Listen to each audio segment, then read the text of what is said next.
Hey y'all, this is Spears, your host of the Ag Chicks podcast, where I cultivate connections with the women who are helping feed the world.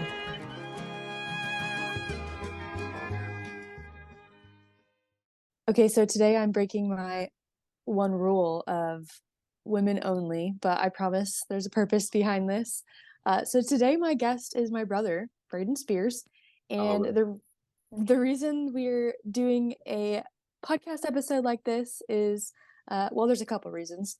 First, I have felt like for the beginning of the new year and kind of deciding what I want my goals to be for Ag Chicks, I definitely want to interject more of my personal story into the podcast and into my content. So, what better way to do so than having my younger brother on? But also for the promotion of our new podcast. So, if you've not heard, my brother and I have a new podcast called Full Sibs, and it can currently be found on podcast. Excuse me, it can be currently found on Spotify. It will be on all podcast platforms shortly. We're dealing with some kind of not issues, but Technical just difficulties. technical difficulties with Apple and some of the other platforms. But it will soon be on everything, but can be found on Spotify right now. And so part of the reason we are doing this is because we're going to talk about our childhood in agriculture and kind of our roots in agriculture. But Today then we're doing also, that? yeah, I thought that's what our plan Okay. was. Yeah. I don't have a plan today. I just showed up. This is a little bit of insight into Full Sibs. So, Yeah. um, yeah, so for today's episode, we're going to talk a little bit about our childhood in agriculture and kind of what it means to us and how we got here, I guess, and kind of that whole journey. But the catch is half of this episode will be on Ag Chicks, and then the second half will be on Full Sibs. So if you want the full So you episode, gotta go to both. you gotta go to both. So we will definitely have that linked in the show notes. So that is a smooth transition. Yeah. Without further ado, Brayden, welcome to Ag Chicks podcast. You are Thank you. This isn't the first time I've been on Ag Chicks, by the way. correct. It's the second. This is second. You can't hear that, right? Sorry, I know we're recording, but you can't hear that. No, you're just Okay. no, Okay. I can't hear anything. My phone went off. My phone went off on the computer. Anyways. No, you're good. Um, yeah, this is not my first time on the podcast. But it's my first time alone on the podcast, so just glad to be here. And Thank you you're for the actually, opportunity. yeah, you're welcome. You're actually my first male only guest, if that makes sense. I did have one Yeah, other gentleman on with a a lady couple. to they were not a couple, they were like Oh, they were business partners, to give a full spectrum of their kind of business and what they do. So they were on together, but you're the first solo man. So I feel honored. we'll see how this goes. Feel honored. Um so I don't know, should we give like a quick background of you, or do you feel like we need to send them to Full Sibs to do that? Um, I can do a little quick. I mean, what kind of background are you looking for? Just a little bit about maybe what you're doing currently, kind of what Cliff Note version of of your life. Oh, okay.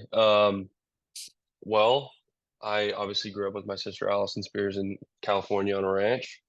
So I was in FFA and 4-H and showed the animals, and I was more of like a pig and goat guy rather than a cattle guy. She was more like a cattle person. I got kicked by a cow when I was little, and I said, screw that.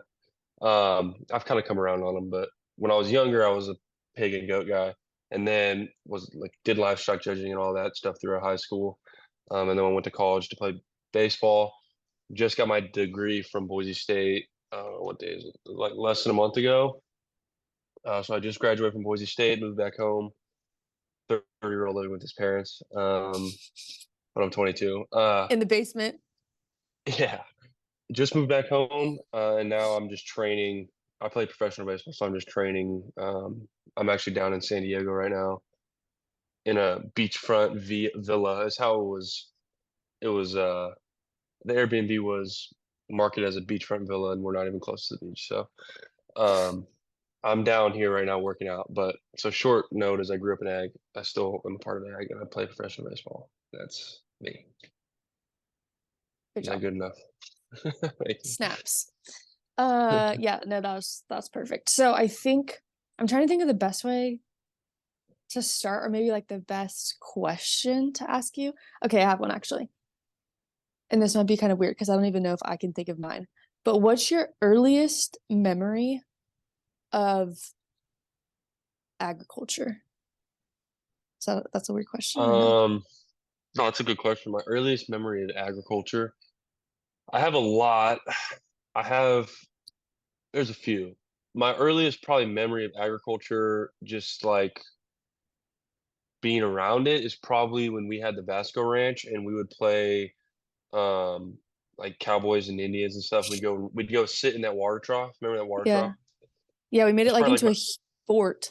yeah, we had like stuff covering it. Like that's probably it's not really I just remember being around cattle and stuff when I was little like that and just like I didn't really enjoy being around cattle when I was little, so I would like go and like run off and do whatever I wanted to do, like play, like act like I was an Indian and sleeping in a teepee, and, like I was just in a water barrel. But like I remember that's probably my earliest, um, one of my earliest ag memories. But my like the one that shines out is when I think I was like bad mouthing, or I was just kind of being like a little pain to mom, and she pushed my head into cow manure, and I had cow manure all over my head, my hair. That's probably like my second most like earliest agricultural memory. I don't know. I have a lot of ag memories like that when we were little, like playing around. I don't know if, that picture of us. I don't remember, but I just there's not necessarily one specific thing other than those two things that I remember. I just remember always being around cattle and like being around ag, or going to the greenhouse with dad and riding around the golf cart. I like doing that when I was little. Just I was kind of just always around it. So it wasn't. It's not really like a specific day that I remember other than those two spot points. Yeah, I had a feeling you were gonna talk about the uh I like to call it the shithead story. I think there was one of me on top of the trailer going to the bathroom in front of traffic, right? Yes, yes. Yeah, Yeah, yeah. so I I feel was a like little wild when I was younger. dad just told that story He to did. That's why I somebody, thought about it. or I think maybe he he was told telling it it to around us. us. Yeah. And yeah, so we were out moving cows at the ranch that we were leasing at the time, I love and that ranch.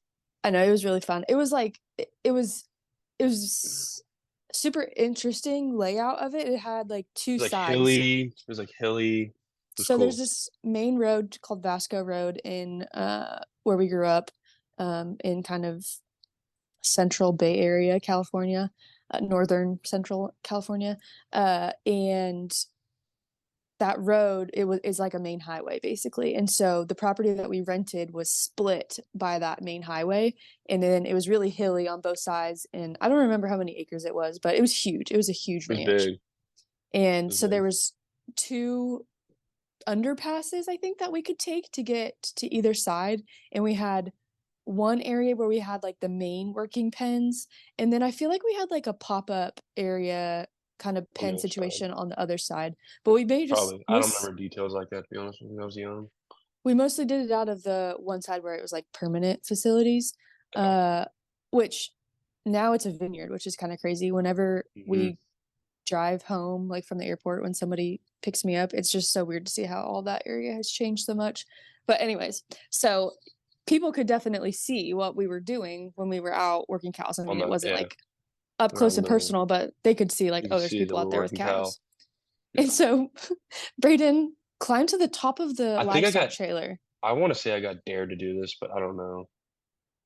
Maybe I I feel feel like I like, was too young to know what a dare was. I don't know. yeah, I don't know. But I feel like we always had our friends out there too. Like on the weekends when we would go work cows, like a Yeah. friend would always come or something. Hmm. Um, but anyway, so he climbed to the top of the livestock trailer and literally peed facing extreme traffic on the top of the trailer. uh, Was that the same day that mom called you a it shithead might because have she been. It had your might have cow? been. It might have been. That might have been the reason why I got thrown in the cow poop. But I was wild. But Outgrown yeah. that a little bit. or I feel like but I feel like my earliest memory, and I don't even really know if it's a memory or if it's just like, you know how sometimes you see pictures and people tell you about things and then you don't know if you really remember it, but it's like, oh hmm yeah, I know I was there. hmm Mine is riding Blue Butt. So mm. our parents had a pig operation. Um, I don't know if they got it. I guess I mean I was born, but I can't remember if they got it after I was born or before I was born. The And pig then they, operation? yeah, I think I think it was before. before. I think it was like in the early 90s. Yeah, and then I think I was like 3 or 4 when they sold all the pigs. But because they were gone by the time you were born, I know that. Um, so Yeah, they had a yeah, sh we did not have a pig operation when I was alive. they had a show pig operation, and uh, there again, there's a picture of me riding this sparrow around the backyard. And his name, I named him Blue Butt because Blue he had a butt. blue butt. I've had a lot of Uh, blue butt pigs, I feel like named blue yeah. butt or fluffy or fuzzy butt. No, I'm thinking fuzzy butt. You remember peanut butter, the pony? Oh my God, he was so mean. I hated that freak. I think there's either a picture of me or you on peanut butter with grandpa. It might be you. I know. So I got a pony for my birthday, you know, what I every think that might be the last time I've ever six ridden year a old horse. what every Like 6 year old seriously. dreams of. He was so mean, so mean. We had him for a really long time though. He might have been the meanest animal I've ever been around in my life. Like he was just mean. Like would bite you, kick you off, pick you. Like I was young, but I just remember him being such a he was brutal. I did not like that pony. Didn't Grandma and Grandpa got him for me, didn't they? Yeah, I thought it was grandpa and grandpa. I didn't know it was ours. And But then there's a picture of me, I think, on the back of him in a red tank top and denim shorts in Grandma and Grandpa's front yard. I have like a I vivid think that's you. Yeah, it must memory be you then. Must of be you. him. Yeah, and then we kind of Yeah, I went didn't like down that. the horse You did. I didn't. I was never into journey. that. No, I know, but You wanted to yeah, be I a don't horse girl, and I was like, I'm Mom, good. if mom is right there, ask her when was I like 6 or 7 when we got Hey, peanut mom, butter? how old was Allie when we got peanut butter, the pony? He got it for you when you were 5. Because I remember riding it though. Also, when did you guys start your pig operation? Early 90s, right before you had Allie? Pig operation. Day after they got married. Oh. So December 30th, 1990, the pig operation started. They bought the pigs the day before the wedding, Mm. and then you guys went to Vale, eat it up. Shout out to mom and dad, 33 years of bliss. Yeah, Bliss is all right. Yeah, been Bliss since I've been home. That's for sure. We had to phone a friend I'm for ready to move some out. detail confirmation. What'd you say? I said we had to phone a friend for some detail confirmation. Oh, for her, yeah. Yeah. What do you got? What else you got for me? Um, hmm. I'm trying to think of another. Oh, so should we talk about why you don't like cattle? That's one of Yeah, we can. my other favorite I've stories. come around on them, but yes, So I don't like as Hereford cattle. That's for sure. he's scarred, PTSD, Sorry, excuse PTSD. me for everyone listening. I kind of coming up a cold. Anyways, So, as Brayden mentioned, I was definitely the cattle kid, and he was a sports kid, honestly. Like, he really did yeah, not I want was anything like, to do. I did ag stuff. Like I did show. I enjoyed showing goats and pigs, but like I I don't know. It's not that I didn't enjoy doing ag stuff, but I just wasn't that like into it. I just was more into sports when I was younger. I still am more into sports, but now that I've gotten older, I've gotten more into ag. Like I've gotten more interested in ag. Either just both for like a career after baseball as well as just overall interest. I'm just more interested in ag now. But when I was younger, I did it, but I was never really like bought in on it, if that makes Yeah. sense. Yeah, I feel like you kind of did it because you had Kind to. of had to. Yeah. Like you were doing it, and I didn't like going to shows and not having something to do. Like I hated going to cattle shows because I never had anything to do. I was just bored. And I didn't know how to evaluate cattle or anything back then, so I just was like, why do people enjoy this? Like this sucks. Like I'm just watching people walk cattle around a ring, you know? And so I just felt like when I got a little older, I was like, well, I either got to watch her show this stuff or I can show my own stuff and like kind of kill time. So I'll just show a pig or whatever. It's kind of how I looked at it when I was younger. And you did livestock And we judge. have an intense father, and I didn't have a choice really, Yeah, for he's being completely honest with yeah, you. he's intense. Check out probably the episode after this on full Sibs. Hopefully we have mom and dad on if you're interested to I see might where try we to get come mom from. on. I might try to get mom on for the episode today if she's willing and Willing and able. able. Yeah. So Yeah. anyways, we went so I showed cattle a lot. We traveled pretty much every weekend either to a sports event or a cattle show. And then we really only showed, or I only really showed, uh,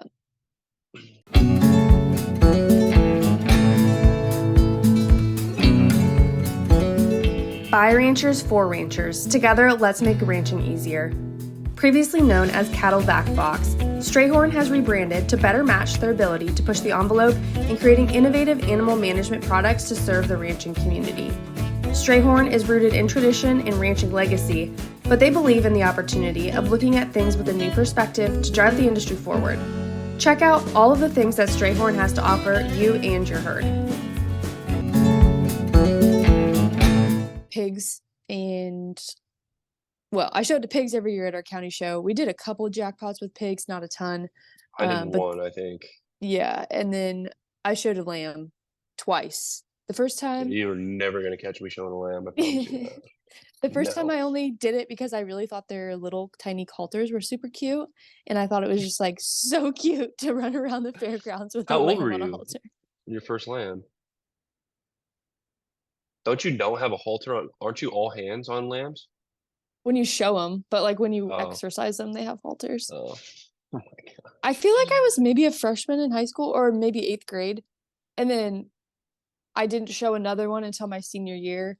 And the only reason I showed one my senior year is because I wanted to win every species my senior year. Oh yeah, oh, yeah. But the See, first time I showed a lamb, it prolapsed in the ring and I I had to remember shove it that. back in. And I literally like I had to do it multiple times because I showed her for her market class, the champion drive, and then I showed her for showmanship. And I walked out of the ring and I handed her to my dad after she won. And I was like, okay, we can check that one off. Never again. They just, I don't, sorry if someone's listening and they like sheep. They just want to die. Like they I can tell you constantly what, want to die. I can evaluate the hell out of sheep, but I don't think I dropped a point on sheep my senior year or my junior year of livestock fishing. But yeah, they're not. There's not much value there, in my opinion. But I can tell you a story of how much I did not like I just how un into showing in all livestock I was when I was in high school. Was all in on market animals. Like I would try to win. We did a really good job, you and I, of like feeding our pigs and like feeding our animals. Like we weren't ever lazy with that stuff. Like we got up and did it. And I always wanted to win market. But when it came to showmanship, I would do bad on purpose so I don't have to do masters. Because I was like, I was Literally. done. I was done. I like wouldn't make eye contact with the judge or like would walk between the judge and the pig. Like I did everything I could to not have to do masters. Because I remember one time I got asked, "What are you feeding your pig?" And I said, "Vitaferm." And I was like, Literally. "Yeah, dude, I can't do this. Like, I can't do this." So ever since that day, I was like, I'm just gonna do everything I can to not have to do master showmanship, so that I can just be done after market. So that's what I did. Which And I don't even absolutely know if killed mom our knows that, father. but Absolutely killed our father. oh yeah, he wanted me in master so bad, and I just had no interest in it. I didn't want to have to get interviewed by the judge. I didn't want to have to show every animal because I don't like cows, which we'll get into. Like I was just like, no, I'm not doing that. I don't want to show a cow to win a belt buckle. Like there's no value there for me. I don't want to get killed by a cow. Like I'm good, and that's how the cookie crumbles.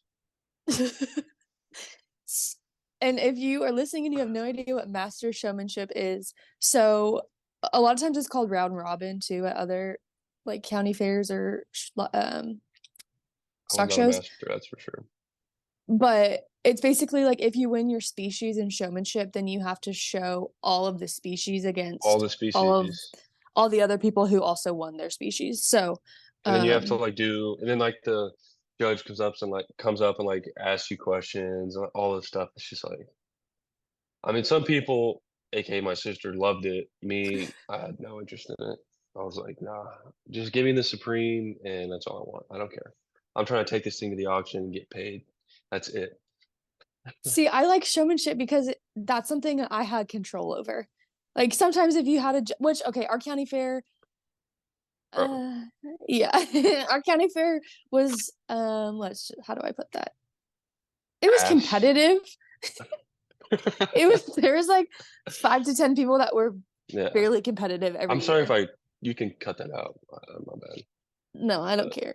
But then after that, it really wasn't. So I like showmanship because I had to be good at showmanship for when we went to like national jackpots and stock stuff. shows, Oh, stock like shows, in yeah. Denver, because Yeah, yeah. Well, see, I never did any of that, so I didn't care. yeah, because you never I like the just, judge may not like your heifer that day or your steer. yeah, So showmanships, I knew at least like I could control that, and if I lost is because I didn't do a good job. You know what I mean? And so yeah, that's why I like that's fair, I showmanship. guess. But I just But never into it.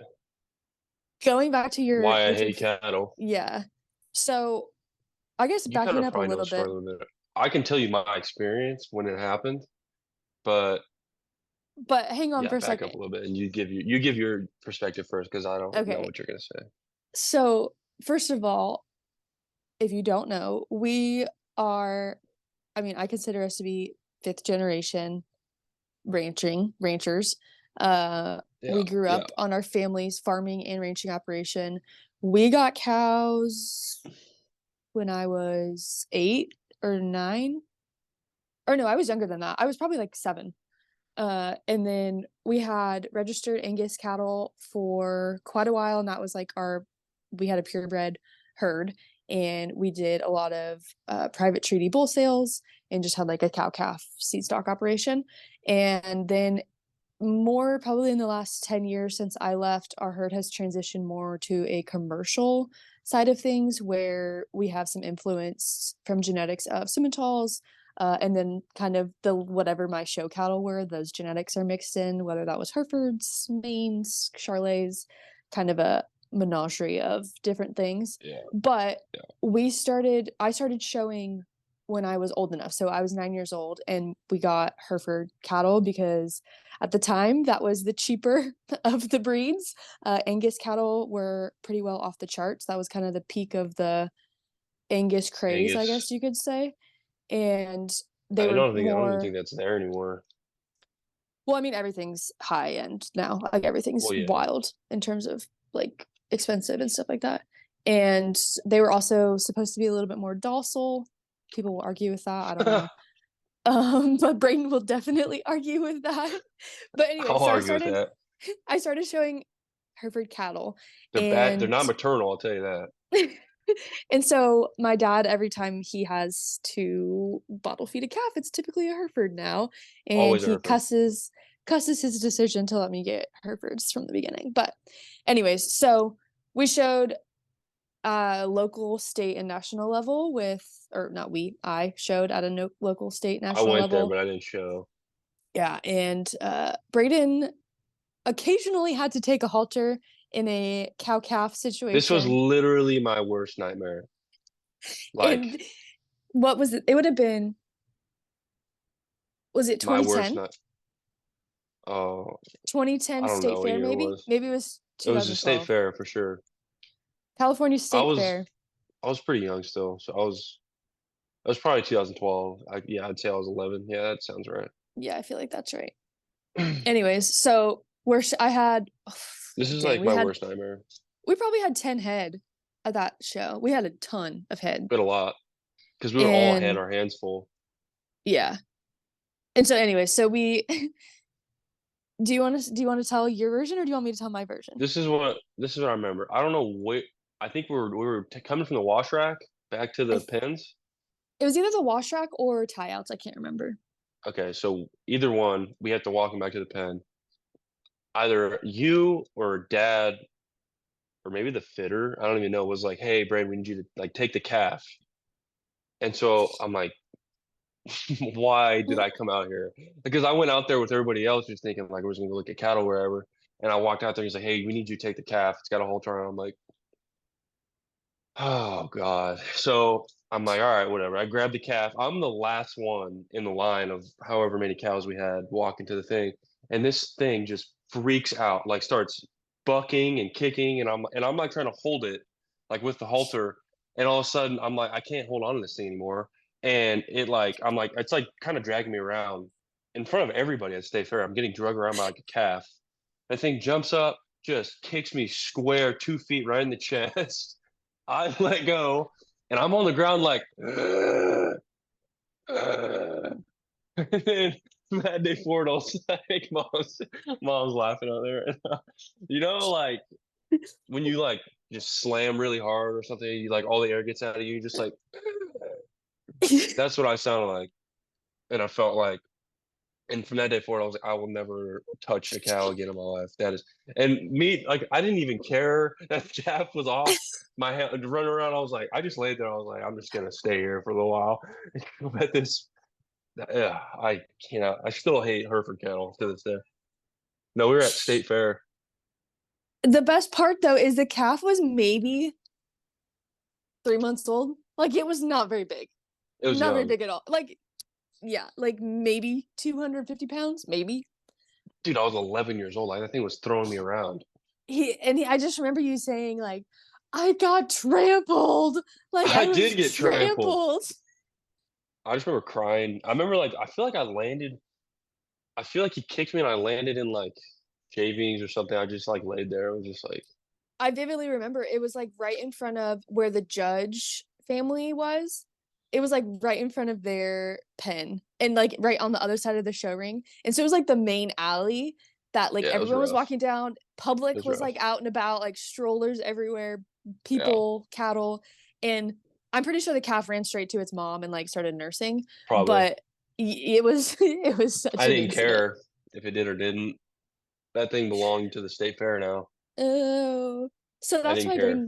Brain doesn't like cows because he was had an inclement situation as a child. I kind of got like, yeah, I had a tough relationship when I was little. I didn't, after that situation, I didn't go around cattle very much at all after that for a long time. And then, um, when COVID happened, I moved back home and I helped dad. I was like, me and dad worked cattle every day. That's when I kind of got more comfortable with them again and like started like liking being around them. But before that, it was a good 10 years before I like was like okay with being back in a ring with cattle. Yeah, But he wouldn't walk him, wouldn't feed him, no, nothing. none of that. Did you did you make master showmanship though one time? I Because skipped it. yeah, I I didn't remember show up. being I remember someone asking. I was like helping someone with like steers or something, and they were like, "Isn't your Yeah. brother in masters?" And I was like, "Yeah, that's probably not going to happen." And they were like, "Why?" And I was like, "Because he's not going to show a steer." A And they're like, cow. "Wait, No. what?" And I was like, "Yeah, there's no way, No no way chance. he's showing." No, I was a no show. Yeah. I don't think dad was happy with me, but don't care. Didn't have to show a cow. So Childhood trauma of what? cattle incidents. Oh yeah, I did have to save a Highland. But that was during kind of when I like was kind of becoming rekindled with cattle again. Yeah. Me and dad had to almost got killed by that Highland that had the newborn. I was on the wrong side of the pen. I went and Oh picked it up, yeah. and dad, that was scary. See, the Highlands, like, they don't scare me though. Like the horns and stuff, like, I don't know. It's just Herefords I don't like. I don't trust Herefords. Like, I don't trust them at all. At all. Like, at all. All Herefords, no Herefords. All. I don't trust But any of them. you don't care about the Highlands or the bull, the Highland bull. No. Hmm. I don't know. I mean, now it's not as, like, it's not that I don't trust them now. It's just like forever. I didn't really care about Angus or nothing. I just did not like Hereford cattle because of that situation. And just because we always had to bottle feed Hereford calves, there was always issues with Hereford cattle. I was like, they're just a useless breed. That's what I always like told myself. Like, they just have no freaking value. Um, but yeah, like Highland cattle and stuff, like their big horns, like never really bothered me. I mean, right when they give birth, Highland cattle are the craziest. potentially animal on Earth, but um, other than that, couple week period, they're fine. Yeah, yeah, I feel like I mean, I haven't really been around the Highlands when they have given birth. Well, I mean, just cows in general. I don't know, they get a little sketchy when they calve. Yeah, And for then, sure. like, I would rather honestly be in a pen with a bull any day over like a cow, especially If after they there's just calved. Yeah, 100%. What did If it's dad? between a bull or a cow with that just calved, I'm going with the bull 100%. If there's not a female in the pen, bulls generally are not going to screw with you. Yeah. Like, or if like if you're not between them and food, you're not gonna.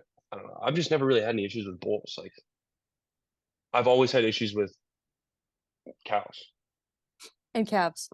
and calves. Well, yeah, but yeah, I wonder where that calf's at actually. Um, I'm pretty sure it was a bull calf, and I'm pretty sure it was. Was that Red or whatever his name was? I don't remember if that Remember that? was. Uh, what was the bull I showed in Reno? I don't know. Cody or Coda. His name was Coda. Coda, and I Coda. think it Yeah, you're right. You're was. right. It is. It is. Was it Its the name was Queen's Coda. calf? Maybe I don't know. I just remember his name was Coda. he was. He ended up being like a really good bull. He won reserve, I think, at Reno. Um, yeah, he was good. He was a good cow or a good bull. Uh, I can't remember. Should have sent him to the feedlot.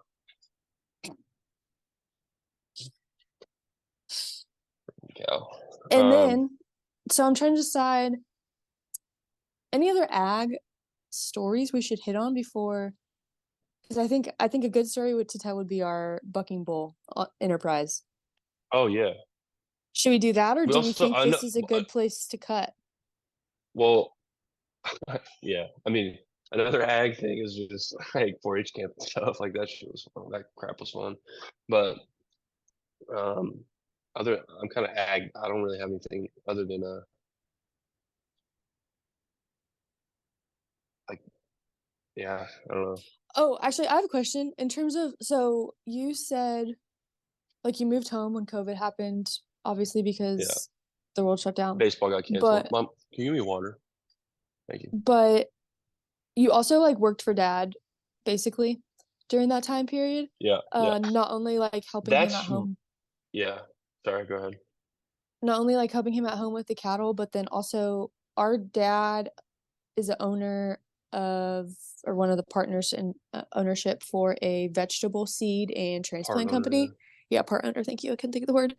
Uh, so he I feel like our involvement in farming is a little bit different from the traditional like farmer because yes, we definitely Hmm. had crops growing up. Like we either had tomatoes or corn or alfalfa, but also And just dad kind of grew up around like everything around us was all crops. So like we just always and were I in it.